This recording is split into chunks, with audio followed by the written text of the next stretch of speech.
ñaan yàlla sunu borom tàmbalee ci bismillahi rahmaani rahim yeggale ci alhamdulilahi rabil alamin jataay bii nii lépp loo xam ne namu nañ ko ci yàlla na ko yàlla sunu borom def imaam nee na ñi fi dajee tay jii bokk benn xol bokk benn yéene imaam nee na lépp lu ñu yéene ci dëkk bii nii ak xale yi nga xam ne ni ñoo fi jàngee ak ñi nga xam ne ni juddoowuñu fi sax yàlla na ko yàlla sunu borom bi def ci barke ñëpp barke yonent yàlla Muhammad sallallahu alayhi wa sallam bismillah imaam nee na ñu jàng Fatiha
merci.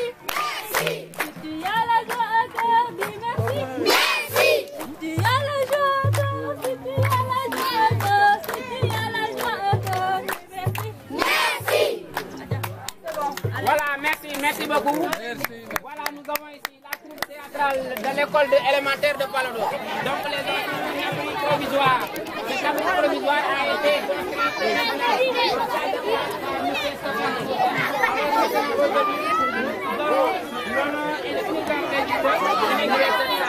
donc nous allons procéder à l'immigration. Monsieur Stéphano, voilà le partenaire. Nous allons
Donc c'était tout juste pour souhaiter le mot de bienvenue à M. Stéphano Zambo. Donc M. Stéphano Zambo, il est là présent. Anna élève, je l'ai regardé M. Stéphano. Voilà. C'est parce que partenaire de l'école bi la yàggul daaw lañ ko xam franchement mu ñu fekk ñu fii ñuy jàngal par le biais de Pa Touré kuy tàcc na tàccuwaale Pa Touré mii nga xam ne grâce à lui këram lañ ko xamee élèves yi léegi moom fee lañ ko Njaga nga xam ne yàqu si dara dafa ñëw Safano di wax mu encouragé ko wan ñu ne si région bi la dëkk si localité bi la dëkk ba def si lim si war a def yëpp jàppale ñu ba yëpp réussir donc suñu xamee tey bay am tey benn classe bu taxaw Fatou Touré moo ñu wan Moustapha mais kii moo nekk intermédiaire Njaga moo nekk intermédiaire de la directrice intermédiaire de l'école ak notre partenaire monsieur Safano donc loolu rek laa bëggoon a wax pour souhaiter ko mot de bienvenue en attendant ko sama discours bi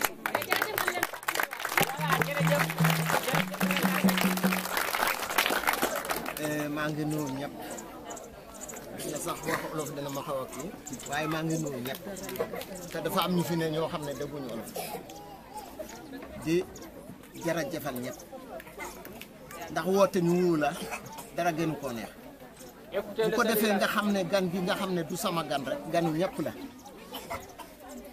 moo defar li te heure bu waxtu jotoon dañuy jóg pour ñu defar ko def ñu indi coono boo xam ne kenn du ko mën a kon bu ko defee ñu war ko sant ñaanal ko yal na mu dellu ci jàmm bu ko defee yéen ñi nga xam ne nag du ma leen mën a lim ñeen ñëpp maa ngi leen sant bu baax surtout ki nga xam ne mooy tànkameer maa ngi koy sant bu baax yal na leen yàlla jàpp man kontaan naa maa gën a kontaan yëpp ndax luñ la tudde doo bëgg mu yàq ak gan ñi nga xam ne ñoo jóge feneen di ñëw yal na leen yàlla jàppale yal nañu yàlla jàppale ñun ñëpp bu ko defee ah gannaaw kii moom mënuñu wax ak moom il faut ñu wax olof ñu birkole olof rek bu ko defee ñun dañ ko xam afa ñëw ndax dañuy dégg turam di dégg turu ki nga xam ne moom la àndat kon yéen ñëpp jara ngeen jëf yal na leen yàlla dimbale ngeen dellu ci jàmm yàlla dolli xiwal bi bu ko defee école baa ngi nii wax dëgg yàlla ñu fi ne yi tamit jar nañ sant bu baax ndax jàpp nañ surtout directeur Fatou Ndaw mii Fatou Ndaw ak équipe bi nga xam ne moom lay liggéey ak ñi nga xam ne daanaka ñi nga xam ne ñooy président beeg ñeneen ak ñeneen équipe bi yëpp rek ndax bu ma compter rek damay jum maa ngi leen sant bu baax man de école bi li ci mën a xew damay ñëw waaye bu ma buggee jàpp sax dañ ma ne toogal fale ñu liggéey maître yi nga xam ne Fatou Ndaw ñoom nga boot ñoom kër gu ne dañ fay dugg loolu ñu ngi koy door a am ci Fatou Ndaw kon yàlla na la yàlla jàpp kontaan naa bu baax billaahi kontaan naa jërë ngeen jëf jërëjëf borom dëkk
bismillahi rahmaani rahim mbooloo mi asalaamaaleykum wa rahmatullah ñoo ngi nuyu ñëpp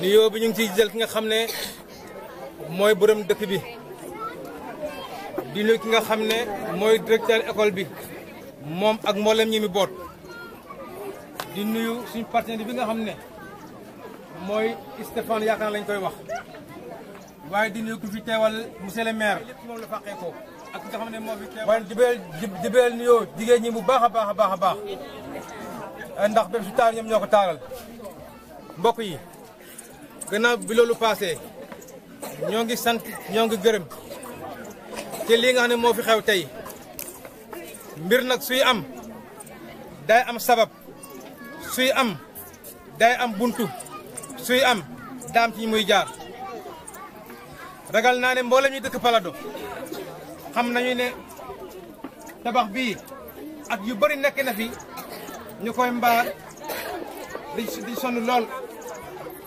di ci amee coono yoo xam ne kenn mënu koo wax li ma ciy def témoin mooy gis ngeen Moustapha mii xam ne mooy APE at mi mujj daaw jéeg nekk nañ fii di xaddi mbaar mii ba jéeg dugg ci pantalon ba ci ay luppam mu matt ko Moustapha mu ngi nii loolu foog naa la ku la ci génn génn la ci coono bu rëy kon ñu sant yàlla bu baax bi nga xam ne coono yi génn nañ ci bu baax a baax yow mi nga xam ne yaa teewal inspecteur fii ci Palado maa ngi lay ñaan lii ñu lay wax nga jàppale ñu lay war a soo dee dang doon ko dégg mu dégg nga ne ko waa Palado jëpp ñu ngi ànd di ko sant di ko gërëm ci liggéey bu rëy bi nga xam ne moom la def Palado ndax kat ñun dañoo nekkoon ci ay coono nekk ci ay jafe-jafe nekk ci ay métier mu xëy benn bés ñëw dindil ñu ko ba lii am fi tey liggéey boobu moo jur lii tey kon nga ne ko waa Palado jëpp ñu ngi koy sant di ko gërëm bu baax a baax di ko ñaanal yàlla fi mu jëm yàlla na ko gënal fi mu jógee ci ay liggéey ak yokkute ak maqaama waaye di gërëm ki nga xam ne itam mooy Fandaw mii ndax nag lu sotti rek am borom école bi ñoo fi nekkoon di liggéey lu ñu jéem nañ ko fi waaye nag suñu borom mooy jagleel te nag suñu borom su jagleel itam nanga koy nangul Fandaw moom la yàlla jagleel lii kon nag Fandaw ñun la koy nangul di ñaan lii ñëw yàlla na gën lii yàlla na dàq lii yàlla na gën a bëri lii bi jaay Seydina Mohamed Njaga yaa mën a wax ak sa waa ji ne ko ñoo ngi koy sant ko gërëm bu baax a baax a baax a baax ne ko ñun de amoon nañ coono bu rëy amoon nañ jaaxle bu rëy ci li nga xam ne moom la fi def ndax école am soo ba léegi dañuy am mbaar at mu jot dañuy am mbaar dem ba am ciment tabax waaye tax ñu génn ci mbaar suñu borom dogal mu ñëw fi daaw def fi lu am solo ndax kat avant muy def école bii daa gas teen bi mu gasee teen ki mu gasee teen bi moo ko yëbal ci école muy suñ mag yi di Pape Touré bi mu ñëwee xool mbaar mi ay xale ñoo ci nekk ci jaadul ay xale dugg ci lii ci la jëlee engagement waxtaan ak directeur yam jax nga dugg ci wax dëgg yàlla yombal lépp nag kon yow ak moom mi ak directrice mi ak ñim boot yal na yàlla fay yal na la jàppale leen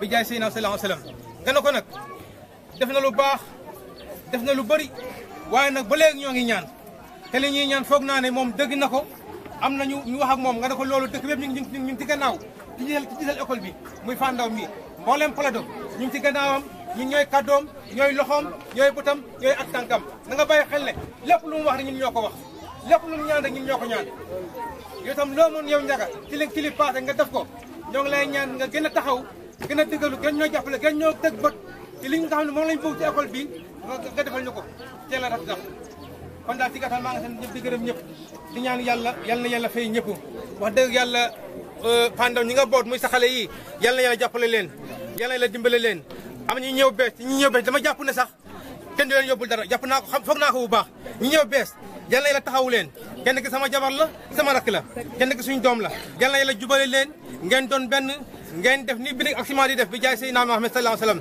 wasalaam ko ngeen baal ñu ak jërë ngeen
parce que bokkoon na ci ñi nga xam ne nii ànd heure bu jot dana ñëw ci école bi te bu dikkaan ci école bi daana gis jafe-jafe yi nga xam ne nii moom la élèves yi doon jànkuwanteel te yaakaar naa ne lii ku ko xool xam na wax dëgg yàlla am sant yàlla bu baax a baax.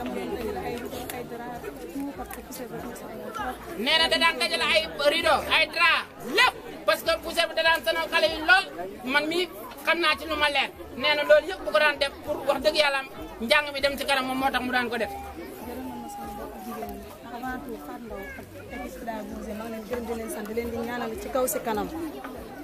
madame la directrice Maimouna nee na yow ak si équipe pédagogique bi commencé ko si ki mag ba si ki gën a ndaw man mii di wax nee na mi ngi leen sant di leen gërëm bu baax a baax di leen ñaanal yàlla wéer ak gudd fan.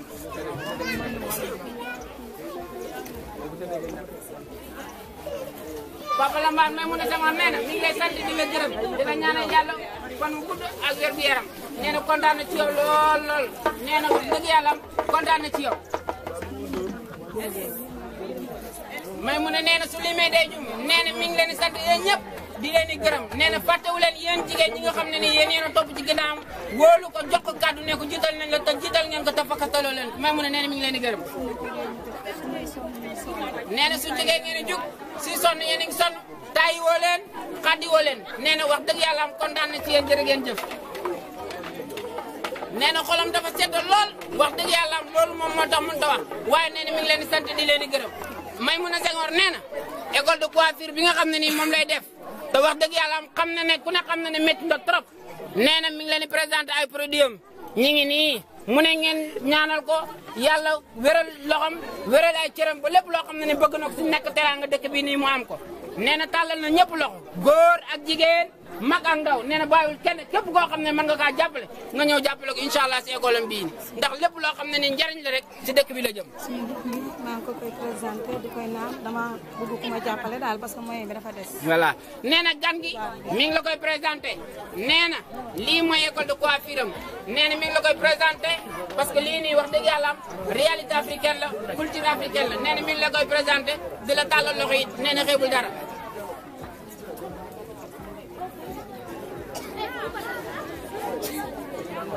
mais mu ne nee na jërë ngeen jëf kontaan na trop jërë ngeen jëf.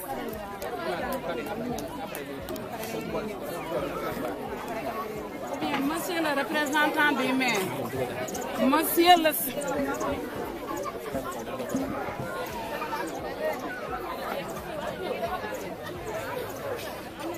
Donc, bonjour, monsieur le représentant du maire, monsieur le représentant du CODEC, monsieur l'APE, monsieur le trésorier de l'école, chers parents d'élèves, honorables partenaires, monsieur Ndiaga et honorables invités.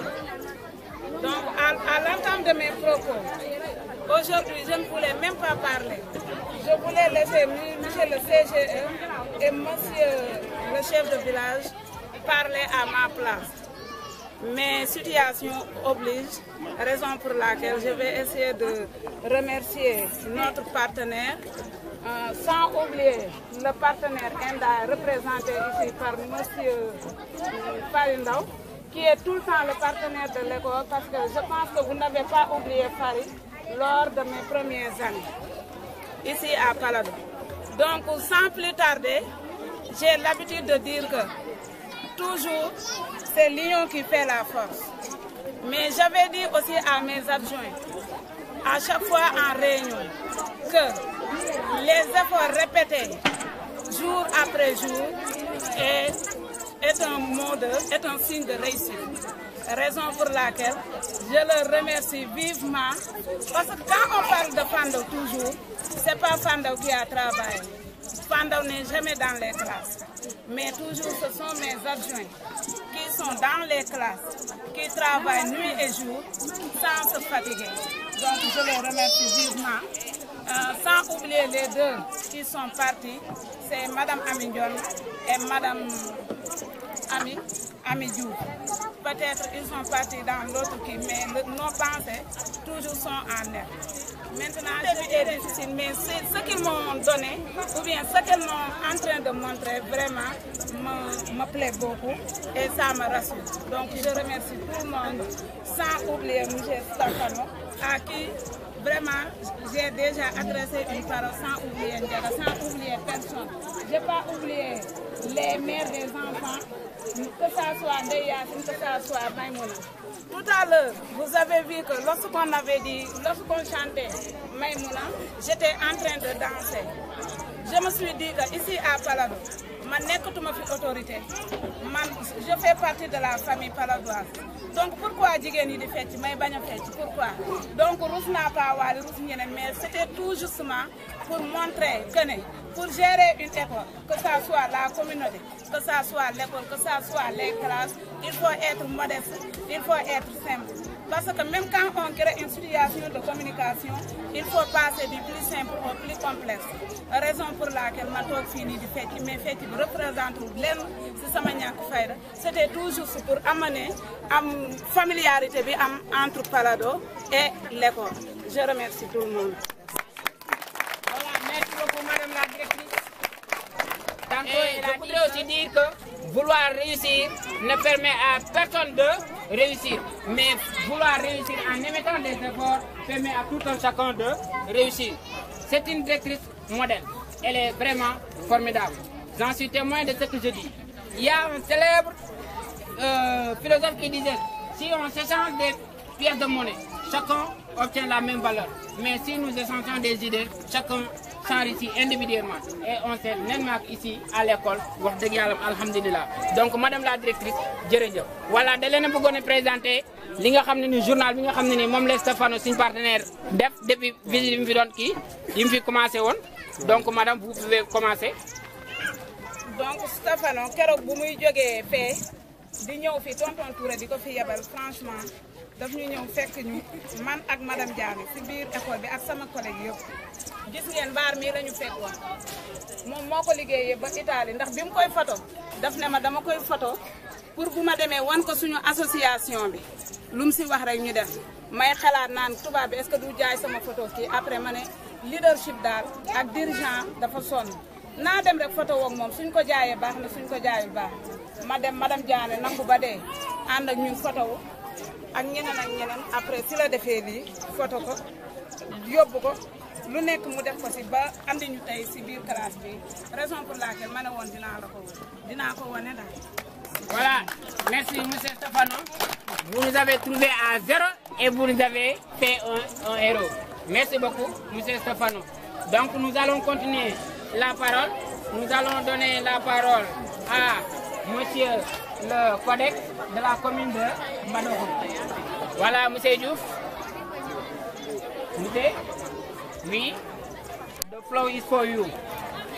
Vous me permettez de parler français pour qu'au moins notre cher partenaire puisse retenir de passage quelques notions par rapport au contenu du discours. Moi, je m'appelle Mamoudou Ba, je viens de PAFA pour représenter le président du collectif des directeurs d'école, empêché, il est en séminaire. Je vais d'abord commencer mes propos par des mots de remerciement.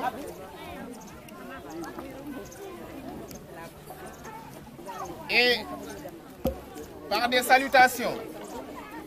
Je salue les autorités qui sont autour de cette table. Les autorités locales, les autorités religieuses, coutumières. Je salue également la directrice de l'école élémentaire, Madame Fatnaou. Je salue par la même occasion tous les communautaires qui sont ici, parce que l'école se veut maintenant communautaire, madame.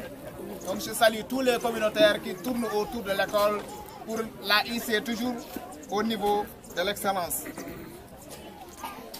Alors je vais apprécier à sa juste valeur maintenant le partenariat qui existe entre M. Stefano Zambon et l'école élémentaire de Palado. Je crois que, madame, je ne suis pas une voix très autorisée pour le dire, madame, mais vous avez hissé cette école vers l'excellence. Parce que, d'une mémoire très courte, je crois très bien, on se rappelle de la situation dans laquelle cette école se trouvait. Et avec votre arrivée, vraiment, on a senti d'excellentes améliorations. Je vous salue à travers votre leadership. Parce que ça, c'est du leadership. C'est ça qu'on appelle le leadership.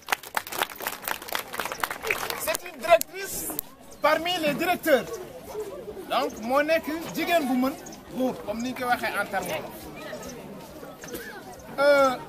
Palolo, c'est une école parmi 22 écoles dans la commune de Madakhou. Mais je crois que Palolo est maintenant classé en tête en termes de performance, en termes de qualité des apprentissages, mais aussi Palolo est maintenant une école qui est dans le rang de l'excellence.